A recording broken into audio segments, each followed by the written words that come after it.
सांगली, मिरज आणि कुपवाड महानगरपालिकेमध्ये भटक्या कुत्र्यांवरती आज ही कारवाई होताना दिसून येत नाही.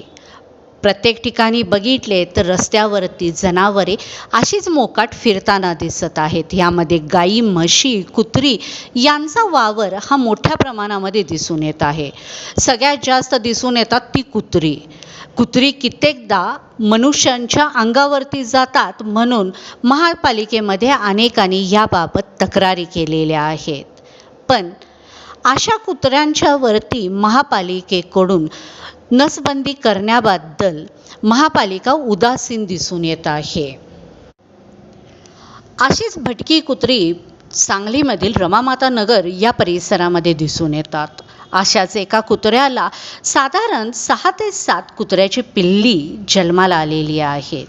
ही पिल्ली जोपर्यंत छोटी होती तोपर्यंत त्या कुत्रिणीकडून त्यांचा उदरनिर्वाह होत होता. पण आता ती कुत्रीची पिल्ली मोठी झाल्यामुळे ती इतरत्र जातात. ह्या कुत्र्यांच्या अंगावरती अनेकदा गाड्या घातल्या जातात. अनेक जण ह्या कुत्र्याच्या पिल्ल्यांना मारतात.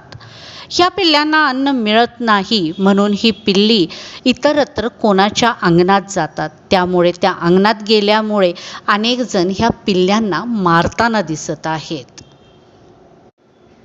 ह्या पिल्ल्यांच्यावर होणारा हा अन्याय, याला जबाबदार कोण, असा प्रश्न नागरिकांच्या मधून उठत आहे.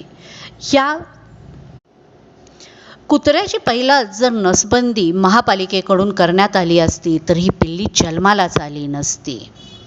आता ह्या पिल्ल्यांचे करायचे काय, असे अनेकांच्या मनामध्ये जोरदार प्रश्न उठत आहे.